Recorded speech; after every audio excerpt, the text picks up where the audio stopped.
इस धरा पर उनका अवतरण हो जाता है तो ये धरती जो है कंपित हो जाती है।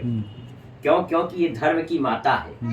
ये धर्म को धुरी को धारण करने वाली है और इस पर अधर्म होता है तो इसका हृदय जो है कंपित करुणा से कुंठित हो जाता है। जो हम आप कहते हैं भूकंप आ गया। भूकंप आ गया। हाँ। अभी आया था यूपी में भूकंप। हाँ।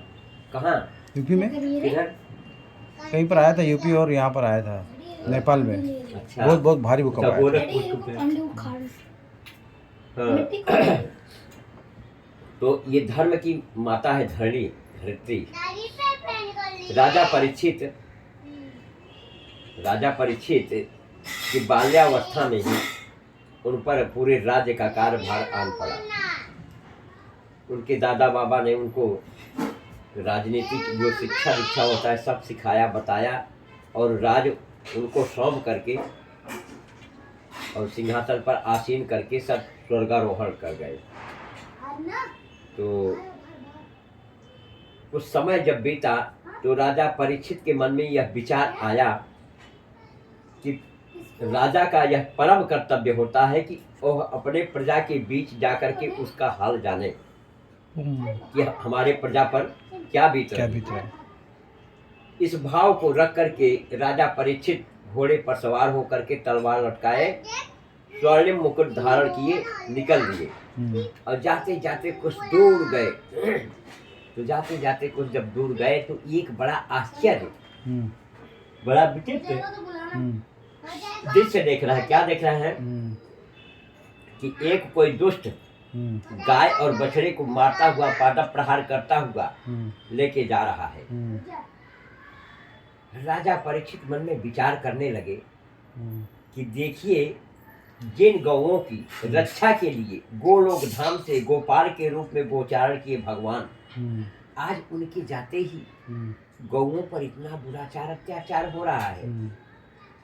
इस बात को सोच करके राजा परीक्षित के मन में क्रोध आ गया और ज्ञान से तलवार को निकाल करके और ललकारते हुए कहा कि मारो ये अधम खला नाम। कहा कि हे गौ माता आप मत रहिए, इस दुष्ट को दंड देने के लिए मैं आ रहा हूँ। अब तलवार निकाल करके जैसे वायु वेग से दौड़े और जैसे नजदीक पहुंचे वैसे वह दुष्ट राजा परीक्षित के चरणों में साष्टांग प्रणाम करके बोला, त्राहि माम त्राहि माम त्राहि माम, राजन रक्षा करे रक्षा करे रक्षा करे। तो यह भी राजा का परम कर्तव्य होता है। वह कितना भी बड़ा अपराधी हो पर यदि वह उस राजा का शरणागति मांग ले तो फिर उस पर वार नहीं करना चाहिए, नहीं तो ये धर्म के विरुद्ध हो जाएगा। अब क्या करें, राजा परीक्षित इस बात को सुन करके निकाले हुए म्यान से तलवार को म्यान में रख लिया। गाय थर थर कांप रही है उसकी ताड़ना से, अश्रुपात कर रही है। बछड़े का 3 पैर कटा हुआ है, एक पैर से खड़ा खड़ा लड़खड़ा रहा है, गिरा जा रहा है। राजा परीक्षित ने कहा कि हे गौ माता आप कौन हो सकती है, आप कोई दिव्य शक्तियां जान पड़ती हो, आपका परिचय क्या है और किसने ऐसे हालात किए। मैं आ गया हूँ, निडर होकर के बताओ। डरने की कोई आवश्यकता नहीं है क्योंकि पापी को पाप करने की उसकी सजा अवश्य मिलेगी। पर गाय कुछ बोल नहीं पा रहे हैं, थर थर कांप रही है, सुपात कर रही है। तब बछड़े से कहा कि हे वृषभदेव आप ही बताइए आप कौन हो सकते हैं, आप अलौकिक यानी दिव्य शक्ति यानी मालूम पड़ते हैं, कौन है आप और किसने ऐसे हालात किए आपके। तब बछड़ा बोला कि राजन मैं अपने ऐसे हालात को किसी के प्रति दोष नहीं दे सकता। क्यों? क्योंकि कुछ लोग कहते हैं कि जो जीव जैसा कर्म करता है उसको उसी तरह का दंड भोग मिलता है। कुछ लोग यह भी कहते हैं कि इनके भाग्य की प्रबलता और ग्रहों की प्रबलता के द्वारा ऐसा दंड मिल रहा है। और कुछ लोग यह कहते हैं कि ईश्वर जो चाहेगा वही होगा, ईश्वर के विपरीत इच्छा के हो ही नहीं सकता। तो मैं किसी को दोष नहीं दे सकता। तब राजा परीक्षित बोले कि वृषभदेव, आप कितना भी छिपा लें, पर मैं समझ गया आप कौन हैं। आप धर्म हैं और ये आपकी माता धरणी धरित्री है, पर ये दुष्ट कौन है, क्यों रे, तेरा परिचय क्या है? तब वह हाथ जोड़ करके बोला, कहा क्षमा करे महाराज, मेरा नाम है कलियुग। कहा अरे दुष्ट कली, कली का अर्थ है कलह, माता पिता में कलह, भाई भाई में कलह, पति पत्नी में कलह, पास पड़ोस में कलह, बाप बेटे में कलह, राजा प्रजा में कलह। कहा अभी और इसी वक्त तू निकल जा, मेरी नजरों से ओझल हो जा, तुझे मेरे राज्य में रहने का कोई अधिकार नहीं है। तब कलयुग बोला कि महाराज क्षमा करें, ये तो मर्यादा के खिलाफ हो जाएगा। कहा क्या? कहा सतयुग गया तो त्रेता आया, त्रेता गया तो द्वापर आया, और द्वापर गया तो अब बारी मेरी कलयुग की है, और एक सप्तद्वीप वसुंधरा पर एक छत्र आपका ही राज है। अब मैं जाऊं तो जाऊं कहाँ? राजा ने कहा परीक्षित ने कि मैं कुछ नहीं जानता, तुझे कहाँ रहना है, कहाँ जाना है, पर हमारे राज्य में तुझे किसी भी प्रकार से रहना नहीं है। तब कलयुग हाथ जोड़ करके बोला, महाराज माना कि मुझ में अवगुण 1000 हैं, माना कि अवगुण 1000 हैं, पर मुझ में बहुत बढ़िया एक गुण है, एक है लेकिन अच्छा है। कहा क्या है गुण? कहा कि और युगों में क्या? कहा कि ध्यानु प्रथम युग मख विधि दूजे, और द्वापर परितोषत प्रभु पूजे। सतयुग त्रेता द्वापर 3 युगों में बहुत बड़ा यज्ञादिक कर्म करना पड़ेगा, शरीर को तपाना पड़ेगा, शरीर को सुखाना पड़ेगा, और उसका पूरा विधि विधान निभाना पड़ेगा। तो कलिकाल के कलुषित पाप के पंख में ग्रसित प्राणी, प्रमादी, आलसी प्रवृत्तियां ये कर नहीं सकेंगे, और न इसके पास उतना धन भी होगा। कहा तब? कहा कि हमारे में इतना सरल है क्या? कहा बैठे बैठे केवल और केवल जीभ को हिला देना है। कहा क्या मतलब? कहा इसलिए मेरा नाम है कलयुग, और कलयुग में ये सब होगा नहीं। कहा क्या? कि नहीं कली करमन भगति विवेकु, और राम नाम अवलंबन एकु।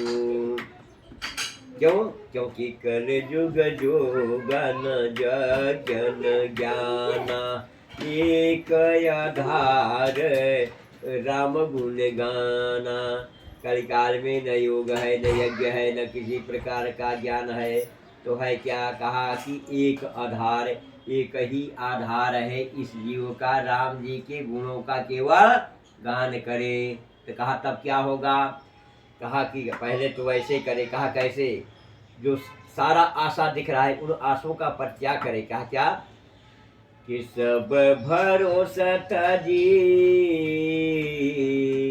जो भज राम ही, और प्रेम समेत गाव गुण गाम ही। अतएव सारे भरोसे का त्याग करके जो भगवान श्री रामचंद्र जी के गुण समूहों को प्रेम सहित गाता है, तब कि सोई भवतर कछु संशय नाही, और नाम प्रताप प्रगट करि माही। नाम प्रताप, नाम मात्र की प्रभुता है हमारे राज्य में। अगर भूले बिसरे ले लिया, जैसे इस गिलास में जहर है, इस गिलास में जहर है, पानी के घोल में मिलाया हुआ है, हम कहीं से आए, हमने गलती से पिया है, और बाद में पता चला कि उसमें जहर, तो हम कहें कि भाई हमने तो गलती से पिया है, पर ये जहर नहीं कहता कि तुमने जानबूझ के पिया, कि गलती से पिया, कि अनजाने से पिया, कि भीतर पिया, कि बाहर पिया, कि बैठ करके पिया, कि लेट करके पिया, कि खुशी से पिया, कि नाराजगी से पिया। यदि पिया है जो भी, तो उसको मरना पड़ेगा। उसी प्रकार से भगवान का नाम जो भी लिया है तो उसको करना ही पड़ेगा। आपने प्रेम से लिया कि भूल से लिया कि भाव से लिया कि क्रोध से। जैसे क्रोध में कभी कभी कहते हैं अरे राम राम हो, इनका बात देखो सुनो, ऐसी बात बोल रहे हैं। और कभी कभी कुछ लोग ऐसे ही आप जैसे कहीं से कुछ बताने और मैं अरे राम राम उसने ऐसा कह दिया, लेकिन हमारा ध्यान कहाँ है उस चर्चा के विषय पर, लेकिन वाणी से राम राम शब्द का उच्चारण हो रहा है। तो इसीलिए शंकर जी कहते हैं देवी पार्वती से कि देवी पार्वती कलिकाल में कलुषित पाप के पंख में क्यों कि कलि केवल मल हर मूल मलीना पाप पयो निधि जन मन मीना। लोगों का मन इस पाप रूपी समुद्र में मछली बना हुआ है। जैसे मछली जल से जुदा नहीं होना चाहती, उसी प्रकार से कलिकाल में पाप के पंख में कलुषित प्राणी पाप कर्मों से अलग होना नहीं चाहते। तो इनका तरने का उपाय क्या है? कहा ज्ञासु नाम अर सुमिरत एक बारा उतरहि नर भव सिंधु अपारा। उतरहि नर भव सिंधु अपारा।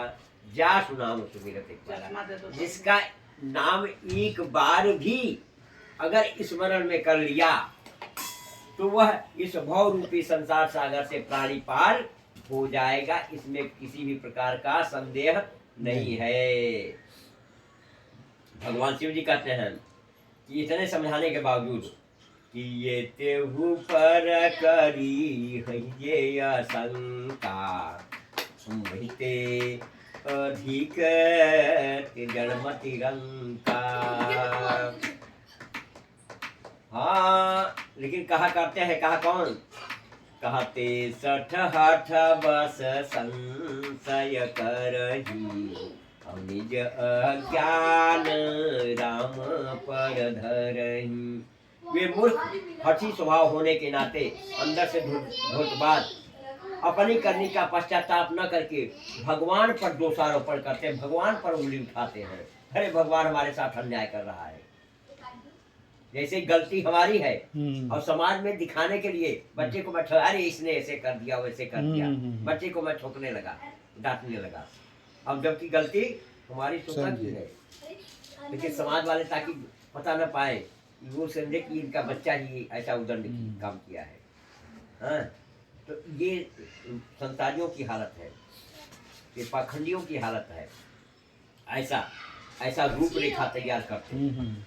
क्यों कि दम्भिन निज मति कल्पी करी प्रगति किए बहुपंथ अजिम पाखंड बेसते लुप्त हो ही सदग्रंथ। जो सदग्रंथ है, जो कल्याण कारक है, जो भक्ति का मार्ग है, उसको अवरुद्ध करके आप अपनी कल्पनाओं से सो रहे हो क्या प्रभु? नहीं देख रहे नहीं सोना है तो नहीं बोलिए क्योंकि भगवान की जो कथा। हाँ बोलिए हाँ, नहीं मैं बता रहा हूँ। हाँ बोलिए कि कभी नींद आ जाती है। अच्छा नहीं बोलिए नहीं, जब नींद आती है ना तो वो निद्रा देवी आ जाती है। बोलते हैं विश्राम मिलता है। उनको कुंभकर्ण की पत्नी भगवान ने उनको वचन दिया है। कहा है जब रोते रोते गई, कहा कि मैं तो अनाथ हो गई, लुट गई, बर्बाद हो गई। हाँ, कहा कि नहीं तेरा भी स्थान है। कहा कहाँ? कहा कि जहाँ मेरी कथा होती हो। तो लेकिन तुझे मौका दे करके चौका मारना है। कहा क्या मतलब? कहा कि जैसे जब कहा कि राम राम और बोले न राम, तो वहाँ बन के आना तू काम। काम का मतलब खाल स्थान है, क्योंकि जहाँ राम तह काम नहीं और जहाँ काम तह राम नहीं। जहाँ राम रहेंगे वहाँ काम नहीं रहेगा, और जहाँ राम काम रहेगा वहाँ राम नहीं रहेंगे। अयोध्या में काम आ गया तो राम चले गए। जब अयोध्या में काम आ गया तो राम चले गए, क्योंकि ये दोनों साथ नहीं रह सकते हैं। या तो कामना कर लो पूर्ति, या तो फिर राम को ही बुला लो। हाँ, जहाँ राम तह काम नहीं और जहाँ काम तह राम नहीं।